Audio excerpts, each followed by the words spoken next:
Hello and welcome to episode 33 of React Native Radio. Today on our panel we have Lee Johnson. How's it going? Peter Pikarczyk. Hey everybody. I'm your host, Nader David. And our special guest today is Azat Mardan. Hello. Hello, welcome. Thank you. So if you've kept up with Twitter or you're active reading blogs about Node or JavaScript in general, I'm sure you've seen some of Azat's posts. He's definitely very active in the JavaScript community. We're going to talk about basically JavaScript server-side development. So that would be like Node and IO and Express and Hapi and whatever frameworks there are and how that works along with React Native. And just anything that kind of goes along with that subject. Before we get going, can you kind of give us a little bit of info about yourself, how you got into programming, and how you got interested in JavaScript? Absolutely. So I've been in the industry. I've been in software engineering for over 14 years, more than a dozen years. And I played with pretty much all of the technologies, all of the platforms, all of the languages, just because of the nature. I was a consultant on the East Coast working for federal government agencies. So various projects. I played with Java, PHP, front-end JavaScript, obviously. And back in 2011, I decided to move west, joined a startup. We went through 500 startups accelerator. And that's where I was exposed to Ruby on Rails and Node.js. And I decided to focus on Node.js because I already knew JavaScript. And Ruby on Rails, I liked it, but it had too much magic, and it was more mature. So I really wanted to make contribution in terms of open source or writing blog posts or something like that. So I picked Node.js, and I didn't really work on any production level code in any other technologies since then, except JavaScript and Node.js. Okay, cool. And I know you work with Capital One. Can you kind of tell us about what you do there right now? Yes. So I joined Capital One last year, and it's been really, really great. I'm a technology fellow at Capital One. So basically, I'm presenting Capital One at different conferences and writing blog posts and also working on prototypes and really help to evangelize Node.js inside and outside of Capital One. And for some of the people, it might sound surprising, Node.js and Capital One, right? Because Node.js, it's pretty recent, it's open source. And when we think banking, let's be honest, we don't really think cutting edge stuff, right? So Capital One, it's different. We really take innovation seriously, and we invest a lot in open source. Actually, we were golden sponsor at the open source conference. We have 3 major open source projects right now. And on the other side, we consume a lot of open source as well. So when it comes to Node.js, we use it obviously for the front-end building tools. There's no way we're not going to use Grunt or Webpack or any build tool like that, right? And then we use NPM for package managing. And we also start building more and more APIs. So traditionally, we've been a Java shop. So now we're building more APIs to kind of serve as an orchestration layer, to serve as the middle layer between Java APIs, Java backend, and the front-end applications such as mobile apps or Angular. So that's like a high-level overview. Obviously, we're a big company. We have 5,000 engineers, so I don't know exactly what they're doing, but that's the gist of it. Yeah, that's pretty interesting. 5,000 engineers. That's just so crazy to think about that many people. I know they're not all on the same team or whatever, but it's just crazy to hear. Yeah, I was surprised too. Can you kind of talk about what server-side JavaScript frameworks are kind of popular right now, and which ones you would kind of, I guess, if you were to talk to someone that wanted to build a full-stack JavaScript with application with React Native and with a Node on the back end, like what frameworks would you kind of recommend there? So obviously I'm biased, right? Because I've written this book. It's called Pro Express. And the main reason I've written it because I saw that Express is this massive, basically it's very popular. It's almost a de facto standard framework for the backend Node.js development. And that was 2 years ago. Since then, last year we had Sails and Loopback. They're more opinionated. They're more comprehensive frameworks. In addition to Hapi. Hapi is kind of on the same level with Express in terms of the features and in terms of the basically investment of your time that you need to spend to learn that and to configure that framework. So Express and Hapi, they're somewhere in the middle. Then on a more advanced level, we have sales and we have loopback. And last year I was really excited about loopback. I worked a little bit with Strong Loop. Now IBM bought that company. And the Express also was maintained by Strong Loop for some time. So basically, you can think about loopback as the next generation, the next version of Express.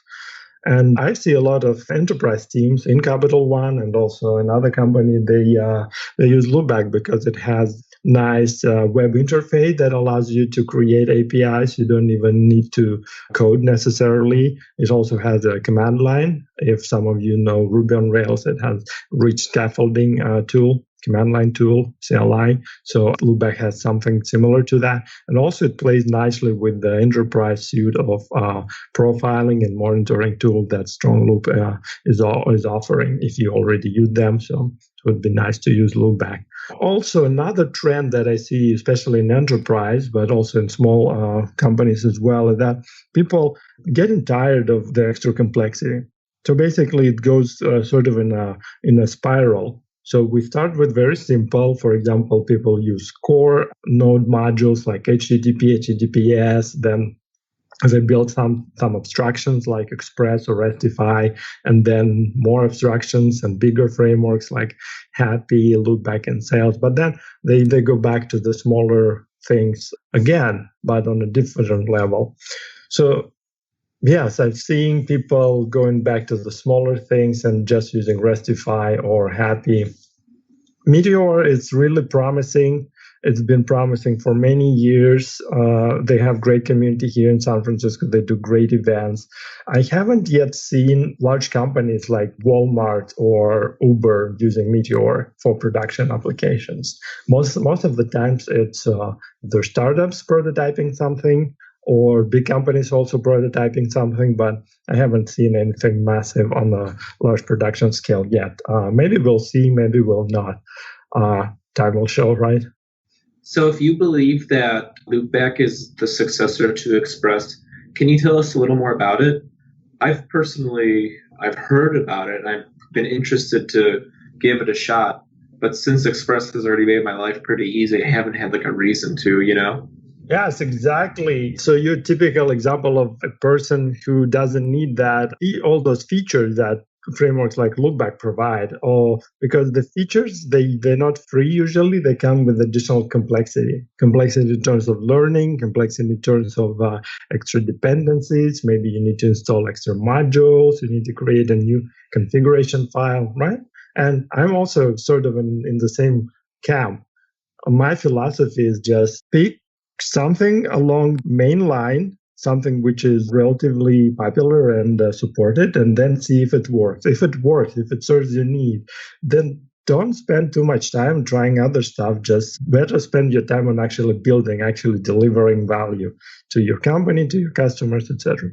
So I totally agree. Express also serves most of my needs in 99% of the application that I'm building. So I would recommend just start with Express.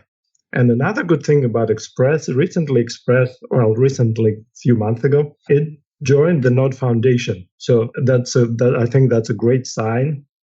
We have the Node Foundation now, and Express is the first project that also joined this open source governance model, and it's under the umbrella of Node and Linux Foundation. And also, I see an increase in activity as well. The funny story, I had a pull request for Express Generator. So Express Generator, it's a CLI tool that basically creates a boilerplate code for you. And my PR was submitted maybe a year and a half ago, maybe 2 years ago. So it was merged last week, I think. So finally, that's good that we're getting new versions. Okay. So when you go Loopback, is it just because you're doing database-driven development, like you have the data already? Is that when you typically would choose a Loopback versus Express? Yes, I forgot to mention that. So the main difference is that Loopback comes with the ORM, Object Relational Mapper, or if you're using NoSQL, ODM, Object Document Mapper. And basically, it's like an abstraction that allows you to also use different connectors. And you can even switch between SQL and NoSQL databases very easily by just flipping the connector. Let's say one day you're using Postgres, the next day you decided to switch to MongoDB. So all you need to do is just change the connector in your configuration, in the loopback configuration. And loopback has the schema, which is JSON, so the schema will remain. So loopback, when you're writing code in the loopback, you're actually working with objects. You're not working with the low-level database methods and commands. And also they have, I think, this is React Native podcast, right? So they have also the client SDKs. They have SDK for Angular. I'm sure about that. For Backbone, I'm not sure if they have one for React or React Native. Maybe they added it. So we can go back and check. But basically, you're getting a lot of boilerplate code and some automatically generated code. You also will get Swagger documentation, Swagger API documentation. And the way you write loopback application, I use more of a configurational approach versus empirical approach in Express.js. So basically, you can write queries to the database in one kind of language or one, using one ORM syntax, and it'll be able to communicate with whatever type of database on a consistent level? Yes, absolutely. So you have that abstraction, the ORM or ODM abstraction, and you work with that instead of working with the databases directly. So it's like Hibernate in Java, it's Mongoose in Node.js, or Waterline in Sales. Bookshelf, I think, is another ORM, standalone ORM, Bookshelf.js. So I noticed something called Discovery, and I think it's like a database migration service. Do you know anything about that? No, I haven't heard about it. What is it? Is it Node.js based? Yeah, so I don't know too much about it, but I think it's called Loopback Discovery. So I think what it lets you do is convert something from like a MongoDB database to a MySQL database. Oh, yes, Loopback Discovery NPM. Yes. It looks like one of those connectors, one of the plugins that you can use with Loopback. I also remember they had a similar thing where you would, if you have, for example, which is often happens in enterprise, you have a legacy API, let's say C#.NET or Java, and then you want to view some of the models from that API. So you can treat your API basically as a database. So you can use that API connector, and basically it will query the API and get you the JSON of the data. And then you continue to work with that data as it were just ORM, like an object. Yeah, Discovery is pretty cool. If you have an existing database, it will create those. You have to have a configuration object for every model. The Discovery basically creates that for you. Reads the metadata up from the database and creates your configuration for you for each model that you want to expose. Yeah. And while we're on the topic of enterprise and running Node in production, I would also like to pitch the Node Source and Solid product. I think they're doing very interesting things. I think they're still in the early phase. So it's more like an experimental phase. But basically, if you're not familiar with it, what they did, they took the core, and they have core Node.js contributors on their team. And they added a lot of hooks. So they provide this enhanced, this upgraded, this advanced version that gives you more, basically more power to analyze and to profile your Node.js applications because of that. And it's totally compatible with the standard Node.js version. Okay, when you were describing Express and Loopback, you were saying that the frameworks get to a point where they become a little too complex, and then people start to scale down and start looking at other options that are maybe slimmed down a little bit. And I believe you mentioned hapi. Can you kind of go into what that kind of means as far as like less of a large framework? Like what does it have, what does it not have, and does it actually decrease the amount of functionality that's built in, or are there best practices that are learned during building these other frameworks that they kind of go into newer frameworks that make the complexity go down? So when we compare, and by the way, I've read an article, it's called Picking Node.js Frameworks for Enterprise, and I was contrasting a Loopback, Express, hapi, and Sales. So if people are interested, they can just Google it. It's on capitalone.io. But the basic idea is that Express and Happy, they don't have the database library. And they don't really enforce certain code organization. For example, where do you put your routes? Oh, well, I can write configuration statement in Express that will specify what folder I'm using for my routes, and to do the same thing for my templates if I'm still using server-side rendering, and configure a bunch of other stuff, right? And then with loopback, you also can configure, but the more things are assumed by the convention. And the way you do it, you would create a JSON file, and it would be a JSON object where you configure what middleware to use. And then obviously you need to install that middleware as well with NPM. And then Loopback and Sales, they have the database library. And looking at this whole trajectory, or looking at this trend, I've been with Node.js not since the beginning. Node.js is 7 years old, but I've been since the beginning of when it was relatively usable enough in production. Because to be honest with you, I've heard stories, horror stories of Node.js earlier than version 0.4. So I think really it was usable from 0.4 and going up 0.6, 0.8. I think 0.8 was a really good release. I've heard Uber recently switched from 0.8 to 0.10, and they're still running on 0.10. So back in the day, it was 2012, playing field was pretty level of the frameworks.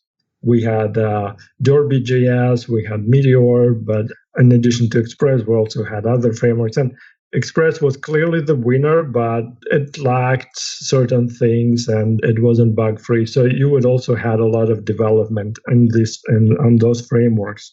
You would see a lot of activity, a lot of excitement.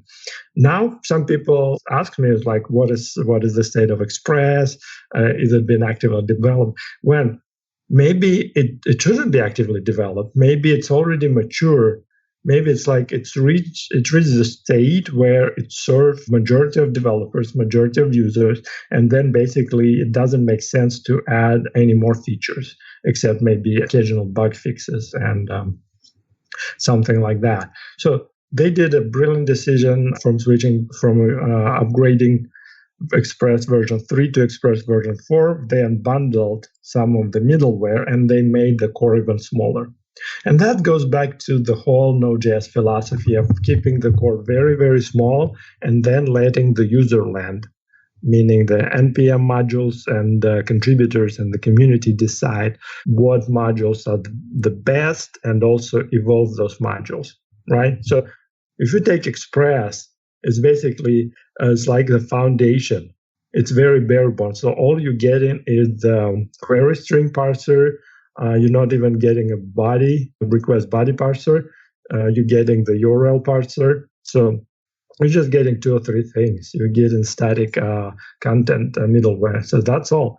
You're getting 2 or 3 things. And then it's up to developer. So basically, developer is empowered, first of all, to do the research, to pick the best middleware that serves that particular purpose.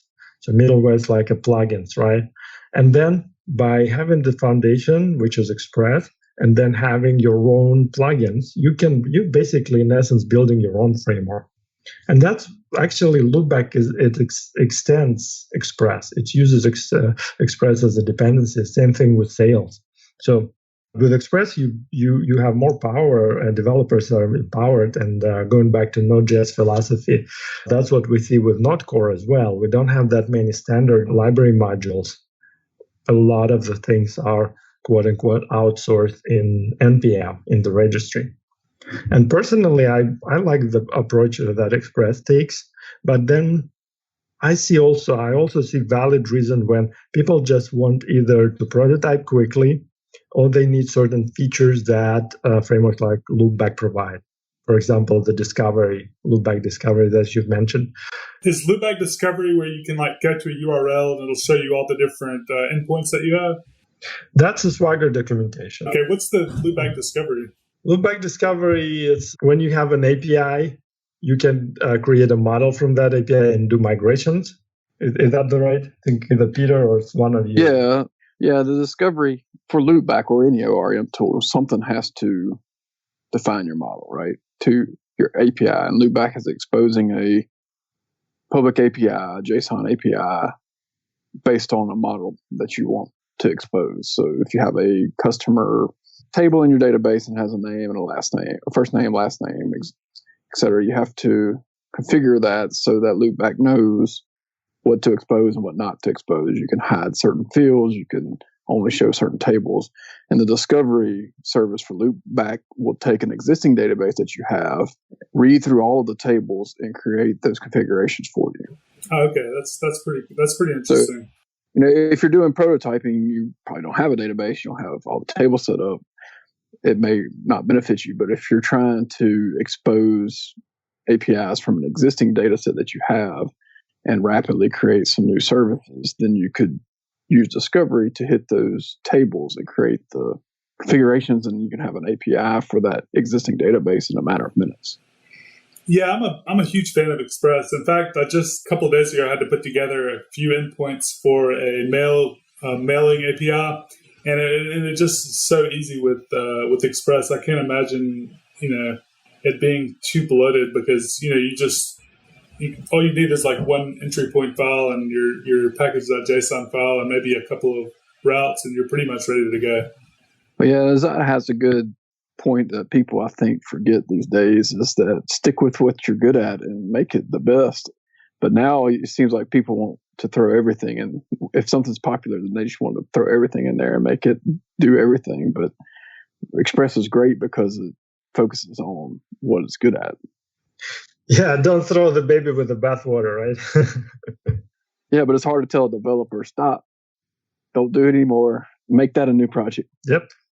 And I mentioned already, Loopback also has client SDKs like Android, iOS, AngularJS, Xamarin, etc. Yeah, so can you kind of talk about how that would go implementing like a client SDK with a backend tool like Loopback? Like how would that integrate? Like, and what is the point of having a specific SDK to do that?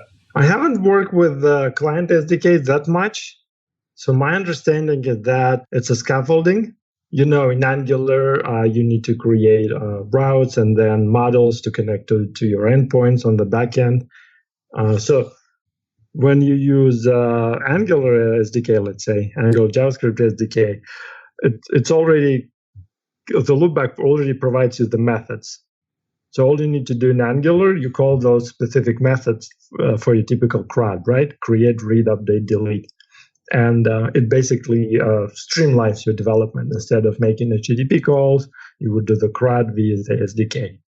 So it's like one library that connects regular Angular with Loopback backend. Does it make sense? Oh yeah, absolutely. It's similar to a lot of other tools out there, I guess. I know I've used Loopback to create models, and it was very, very nice and very easy to do that. That was the one thing I really did like about Loopback. Is if you need a few endpoints and you don't want to sit there and manually create each post, get, and all the different methods, then it's pretty nice to be able to just go on the command line and write a few lines of code and you're ready to go. Yes, absolutely. And new frameworks are coming every week, every month. So I put this resource together, nodeframework.com, where I basically handpick the frameworks, Node.js frameworks, and I categorize them and also show the GitHub starts next to them. And if they have some examples, also link to examples. Oh, very cool. That'd be a really good resource to put a link out there in our Twitter feed. I think a lot of people would be interested in that. Nodeframework.com. So for someone developing in React Native that wants to have a backend, like, why do you think Node would be a good choice? Well, you're asking the wrong guy. For me, basically, Node is it's a hammer and everything is a nail. So I will just really try to use Node for everything. And actually, it's most of the cases right now, it's not a bad idea. So you see people using it in Internet of Things, Johnny 5 with Raspberry Pi and stuff like that. You would see it people use it in mobile, obviously. So I think it's a unique phenomenon. So if we think of JavaScript, it started in 1995. It was created in 11 days. And just like experiment, right? But it's so approachable. It's very expressive. The runtime, it's the most popular runtime because it's a browser, right? we have a lot of browsers, more than pretty much any other platform or language. So we have the sheer number of developers. And I think that's the reason why community is so vibrant, community is so innovative.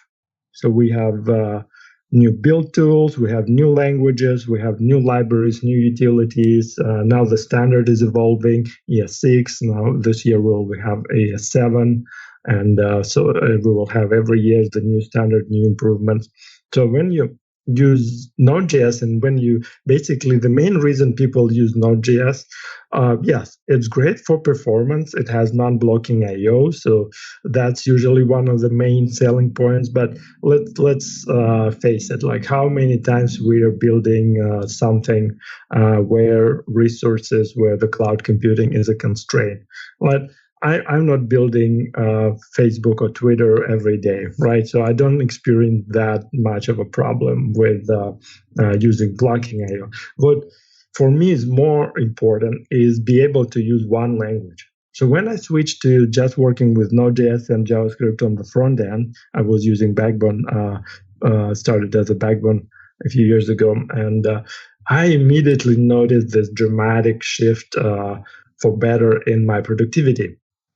Because I was using the same classes, the same methods, basically the same interface, for example, like array.map, array.forEach, string methods, etc. I was more productive. I wasn't making silly syntax typos. Oh, I forgot a semicolon here, or this needs to be a different type of equal or less sign. So I became more productive. I didn't have to have the documentation open. I didn't have that context switch. Then extra benefits appeared. I was able to reuse the templates. If I were building some front end, I could just use the same templates on the back end and vice versa. Then I could use the same utility libraries like underscore or Lodash. And then at DocuSign, for example, we did a pretty cool thing. We used isomorphic. Back in the day, it wasn't called isomorphic, but we were able to improve the performance of our web application by preloading the data. And we were able to do that because we shared the mapping, the routes to the data models. We shared that file between the browser and the backend, right? And now people are doing first page load using the server-side rendering with React.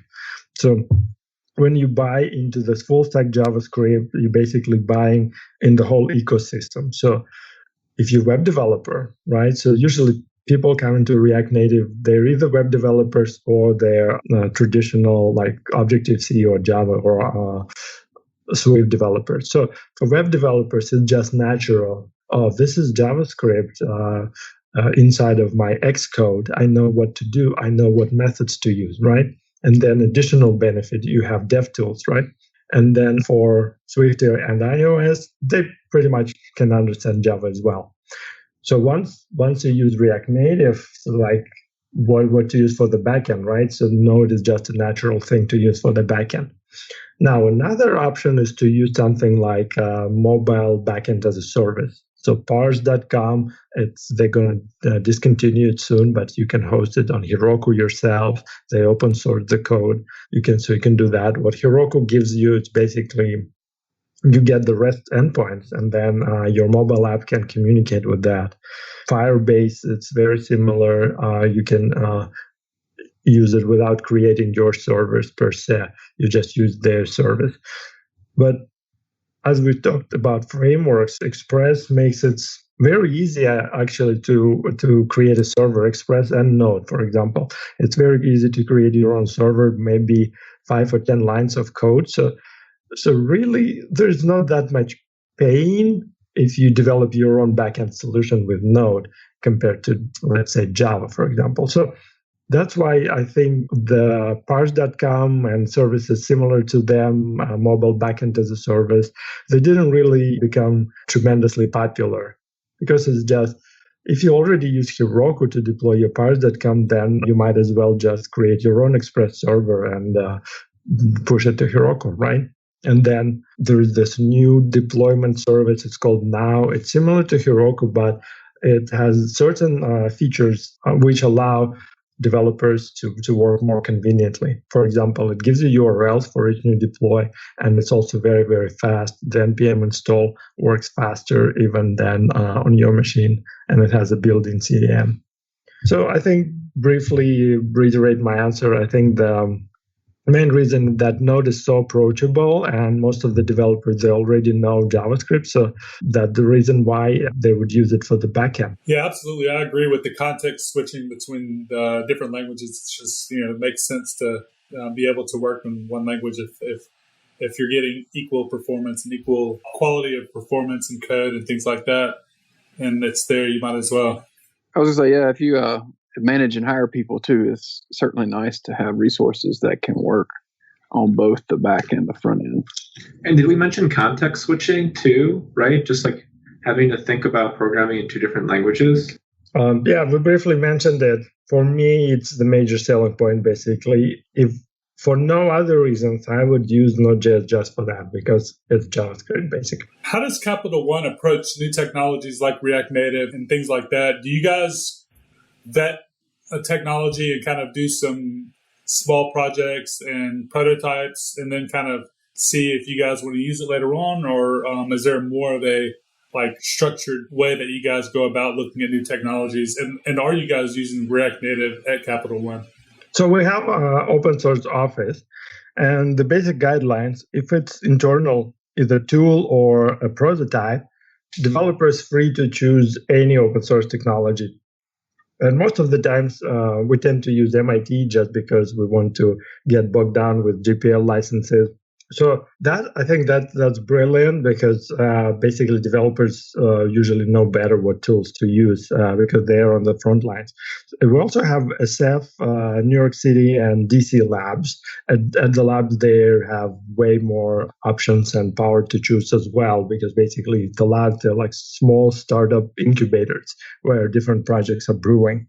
And the next step, basically, you have, let's say you love Node.js, you build a prototype, and then we have a few production apps that run Node.js, and the homepage is one of them. It uses Node.js. So there's a certain process need to go through, but Node.js, it's already green line, and we use it at Capital One. In terms of React Native, there are a few projects. One of them, it's called Teether. It's an app for kids.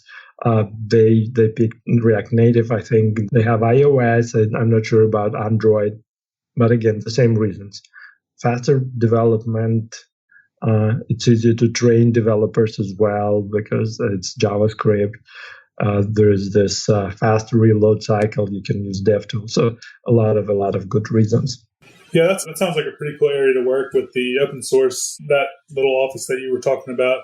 So pretty much if they have a project, they let the developer choose whatever technology because I guess they know that they're kind of already going to be proficient in that technology and they'll be more productive.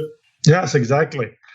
So usually in some other organizations, I'm not going to name names, but the decision sometimes comes from top to the bottom, right?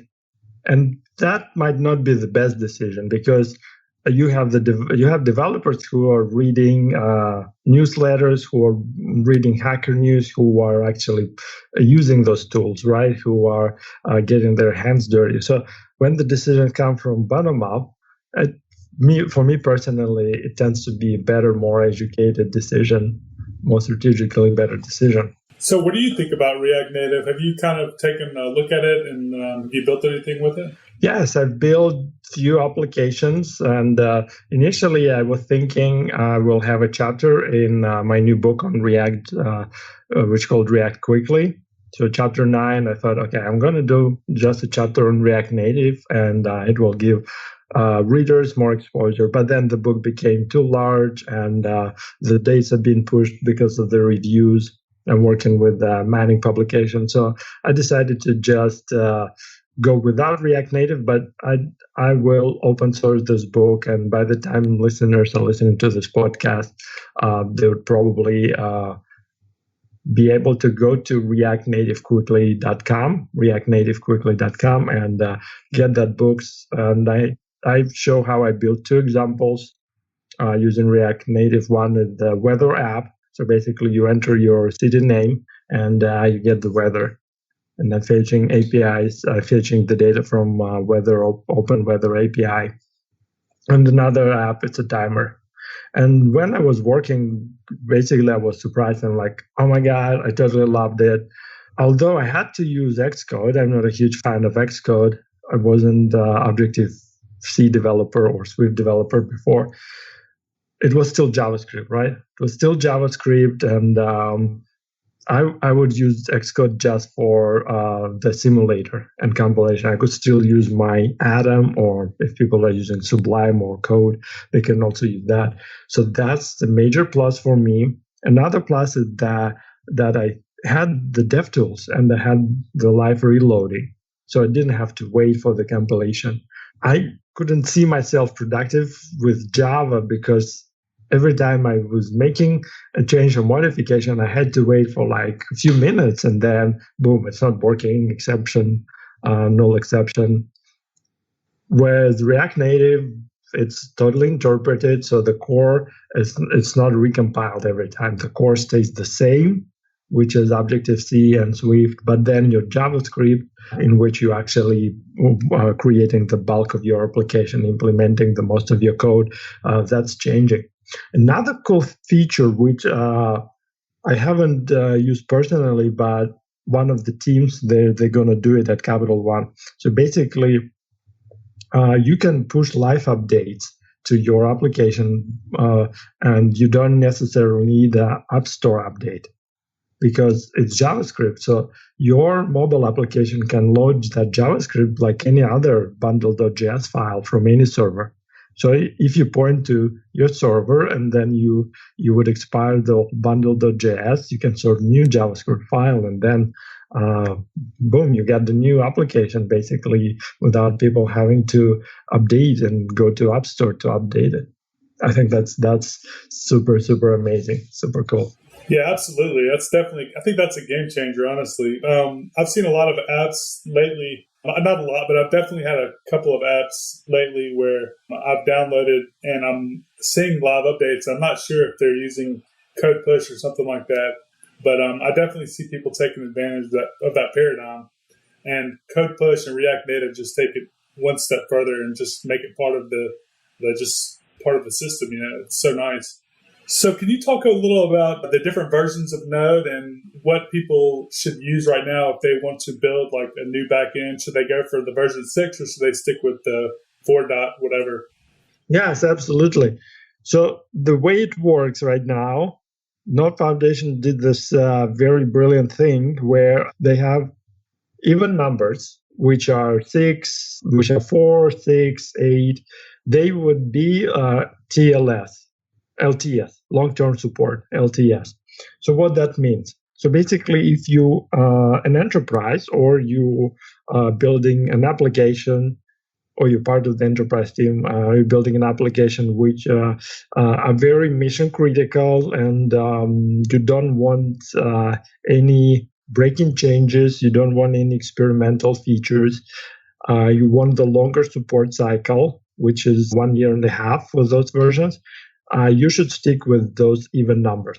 So right now, LTS is version 4, but it's soon will switch to version 6. So version 6, it's a little bit in a more active mode of development rather than 4. So you would pick either 4 or 6, depending on how much, when is your product is shipping and how much tolerance you have for having some breaking changes in the classes and methods that you use. Now, breaking changes, I mean, it's not like the node will blow up on you. It's if you try to upgrade the version, let's say from 6.1.9 to 6.2, then some of the stuff might break because they change those methods. And then version 5 and version 7, they're the most actively developed versions. So for your prototypes, for your like home projects, working on a side project, that's the version you would pick, version 5. I'm personally switched to version 6, and it's been really good. I didn't see any problems. In version 6, there are changes like buffer API, for example. So before you could say new buffer and pass some data. Now you would need to use buffer.from. So on this example, you can see like what is changing. So basically, some of the core methods, some of the core classes in Node.js, they becoming more and more consistent. Other changes in version 6 include changes in FS, in the file system, in the main, and in gzip. So on their website, though. So if I had a project that was using a version of Node that was older than like the new API, so that, let's say, for example, you mentioned the buffer. If I had like an npm module that was installed in my project, would it break based on that change, or is that something that would still work? So if you had an npm package that used version 4, and now you switch to version 6, and that package, whoever contributing to that package, they didn't update to version 6, yes, it will break. Basically, that module will be unusable. But then, most likely, if it's a popular module, someone would submit a pull request to make that upgrade already. So yeah, dependencies are definitely, because again, the philosophy of Node.js to keep modules small and granular, to make them do just one things. You might remember the incident with LeftPad, where the module was just 11 lines, but it affected a lot of other modules. So I personally love the philosophy. The NPM implementation wasn't that great because they didn't have the cache of that module, but now they do cache. So even if you unpublish, other people can still access the history, basically, and the stuff's not going to break. But yeah, when you upgrade, that's when you would see the problems. If you don't need to upgrade, for example, Uber, I think they're still running on 0.10, then who cares, right? You can just keep using the old versions as long as you don't do npm install. When you redeploy, you should be good. Okay, yeah, that makes sense. And if some people are new to Node.js completely, maybe people are coming from Java or Objective-C, there is this big jump in versions. So there is 0.12, and now out of a sudden version 4. So the reason why this happened last year, so Node originally, it was under the corporate governance of a company called Joint. It was recently acquired by Samsung. And community wasn't really happy last year, especially with the speed at which Joint and the team at Joint were releasing new versions. Especially they weren't happy because the new features of V8 weren't introduced as often as they wanted. So they decided, okay, we're going to fork. And the good thing about Node license is that it was very permissive. So it allows you to fork it. And that created a lot of controversy, but I was actually happy. I think about it as basically it's like Darwinism, right? So if you have something better, that should win. So they created io.js, and that was actually winning. People liked it. They contributed more to it. They had versions almost every week. They had recent versions of V8 working under the hood of io.js. And then Node.js basically decided like, okay, so we don't want this confusion, just take our name, please. So io.js became Node.js, and Node.js became legacy Node.js. And that's why you see this jump in versions, because when Node.js gave its name to io.js was already version 4, so it became Node version 4. So just a little bit of history. I thought people might like it. Yeah, absolutely. Does Joint still have any participation in managing the project, or is it all out of their hands now? Yeah, it's pretty much, as far as I know, not part of the inner circle. All I know is public information. It's pretty much open source governance right now, which is an interesting concept. So basically, they have a technical committee, and they also have members of the foundation. So the technical committee makes decisions. Okay, so what goes into the next version, what pull requests to merge, etc., etc. And then the members of the Node Foundation, they are taking more of a approach in terms of like, okay, so how do we evangelize Node.js? How we make it more approachable to beginners? For example, Michael Rogers created this new project recently. It's basically an installer, but it's a more beginner-friendly installer with Node.js. It shows you the long-term support version. It shows you the latest versions as well. And it has a link. I submitted a PR for it to have a link to Node School, which is a great resource for beginners. They can find open source modules there and live events all over the world.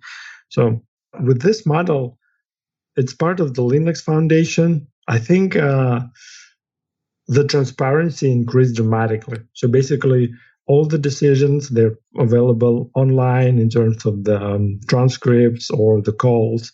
So I think that's great. We have this transparency. The versions are moving smoothly according to the schedule. And we also have major companies supporting, like IBM and Microsoft. They're fully backing Node.js. We also had the first real conference, Node Interactive, in December. Before it was just Node Camp, which is lots of people just gathering in the woods and swimming in the lake and talking Node in front of the fire. But Node Interactive was like a real grown-up conference. So you have tables, you have conference rooms. So it's really, really exciting. I think Node.js is going mainstream, because it's not for hipsters anymore, obviously. So now enterprises adopting it. I think it's a unique situation. It's like PHP, we had it for amateurs, basically, right? For building websites with WordPress. It's popular, but it's still like you're not going to see that many APIs for enterprises built in PHP. They tend to use Java, right? So Node.js is kind of like, it took over the world of startups and amateurs, and now it's onto the path of also capturing bigger market from the enterprise developers. And one interesting thing to note about a lot of the newer technologies, they all take a very similar path if they get popular. Because a lot of these startups are using these newer technologies, a lot of these newer technologies become ingrained in the larger companies as these smaller companies grow and become big companies, and then they have to have support and community around them. And then they continue to grow, and then you see stuff like that spring up. So it's really cool to watch, honestly. Yeah, that's true. Although I didn't see that really with Ruby on Rails. I think Ruby on Rails really just stuck in the startup world. Twitter kind of tried to scale it, but they ended up switching to Scala. Absolutely, yeah, that's definitely true, actually. Groupon switch. I think Groupon was another big shop in your area in Chicago. I think they also start doing some Node.js stuff. So I know that you do a lot of writing, you do a lot of blogging and screencasts and just teaching in general. So if someone wants to kind of get up and running, building server-side JavaScript, building APIs, what is the best path that you think for them to kind of get going, understanding the entire ecosystem and things like that? So obviously, again, I'm biased, right? I would recommend my books, Practical Node.js. It's the book basically that has all the components on the stack, right? Some books, they just have the traditional websites where we build the server-side rendering. Other books just have the RESTful API. So my books have both RESTful APIs, templating engines, also has deploy and testing. And also I'm really want to give more to community. So I have several courses on Udemy, but I wasn't very happy with how they treat students and the whole experience. So I decided to take it and just open source. So it would be under Node.University. So basically Node University, where people can go, and it's going to be open source, online courses, videos. So that will be my resource if people like my writing and my screencast. But also there is this huge community. I've already mentioned it. The big place, it's called nodeschool.io. I often use it at my in-person workshops and during my live courses. So the idea is that you have small modules and you install that module on your computer. It has usually 5 to 10 assignments, like problems. You need to solve them one by one. And the way you solve it, you create a program using Node.js. They also have modules on React, on Angular, on functional programming, etc. So you solve them, and then you use this tool, you use this module that you've installed to verify your solutions. So I think that's fantastic because it's like having your own mentor right there with you. And if that's not enough, I know some people need real-time support, then they can go to live events all over the city, all over the world, most of the major cities. So Node.University, that's my place for online education, and nodeschool.io is both online and in person. It's open source. Yeah, definitely +1 on the Node School. Yeah, it's great, especially learn new Node. That's the module I recommend to beginners. Other modules, I haven't tried all of them. They have like 30 or 40 modules. They definitely have 2 or 3 modules on React. I'm not sure about React Native. But now the problem is like, which module should I pick, right? So now we need some sort of curated list of or like special tracks, maybe web development track, mobile track, IoT track. I know Node Foundation. I'm part of the educational advisory board. So we are coming up with the Node certification because they did a survey and a lot of developers expressed that they want to have the certification. So, oh, wow. Yeah, it's still early on, but the basic idea, probably in a few months, you would be able to go to probably nodejs.org or some website endorsed by the Node Foundation and take a test. Probably going to be a video, so we can verify that it's you, and you will get a certificate if you pass the test, and you can take that and go find a job that usually, at least in San Francisco, Node.js jobs are really in Node.js developers are really in high demand. So you might get a pay raise. Yeah, that's really cool, man. That's really cool. I'd love to hear when that gets released and take a look at it and kind of spread the word. Yeah, absolutely. I think it's going to be great for industry, great for developers, and great for employers as well. Okay, awesome. Well, I think we'll go ahead and get to the picks. Lee, do you have any picks? Yeah, I think my pick's going to be the React Storybook. They have it started kind of based on the UI harness for React Web, where you can create your components, the stateless components outside of your application and see them in real time. Like each component has its own thing. Well, they also have a React Native version of that. So it's the React Native Storybook. And when you launch your simulator, then you can code your components like individual, like a row or a title or any component, and see those, and you create stories kind of like you would create a test spec, and it shows you what that component looks like with the properties your story gives it. So it's a really cool tool for developing components outside of your project and business logic and data. It actually helps you physically remove the components like they're supposed to be architecturally. Azat, do you have any picks tonight? Absolutely. I have lots of picks, but I'm going to give just one. I actually haven't discovered the material UI for React up until a couple of weeks ago. So I'm really excited to start using it in my projects and maybe some of my books. So I think there are a lot of implementations, but I think the most popular one is material-ui.com. Material-ui.com. So it's basically Google Material UI components for React, and I'm sure React Native as well. So that's my pick. Yeah, we're using that on a current project, actually. How do you like it? We like it a lot, yeah. It's makes the material guidelines much easier, and the UI is really nice. And do you use it with web or React Native? With web. With both? Okay. With web, yeah. Web? Okay.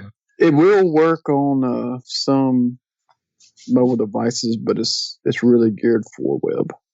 Oh, okay. Well, I'm sure someone will come up with React Native componentry. I think there is actually something out there. Is it React Native Material or React Native Material Kit? Something along those lines that's out there. I'm not sure how robust or developed it is, but I remember we looked at it a few months ago and it was pretty good.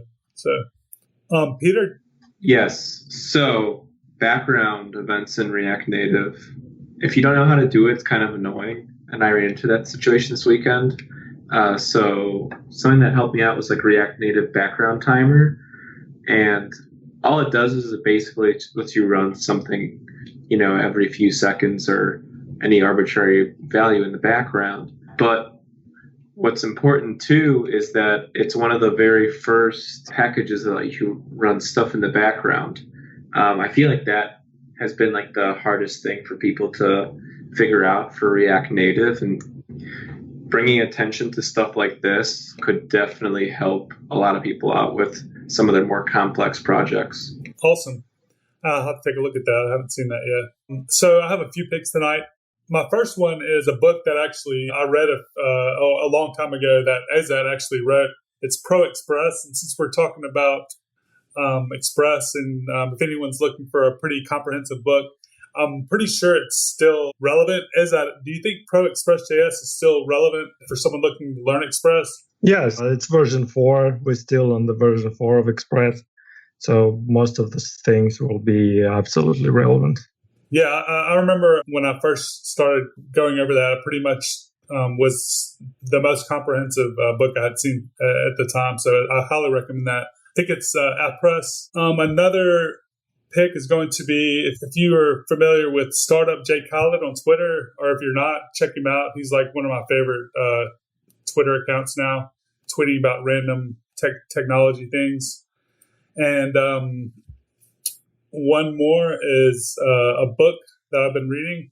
It's called Peak Secrets from the New Science of Expertise. It's basically about how top performers and top people in their industry and just top people in any field, how they go about learning. And it's broken down by someone that kind of is a scientist, and they looked at all these people and what they've done and how they learn. And he pretty much lays out, a guide on how to become a top person in whatever field you want based on how you practice and things like that. So it's really awesome.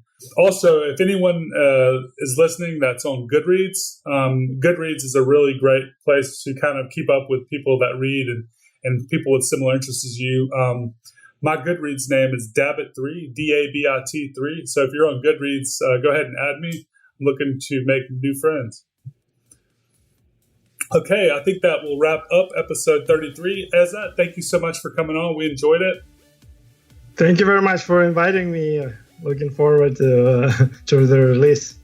Absolutely, and hopefully we'll have you on again sometime in the future. So yeah, and React Native, JavaScript, Node.js, all the good stuff. So absolutely, whoever's listening, you're on the right path. I think that's the future.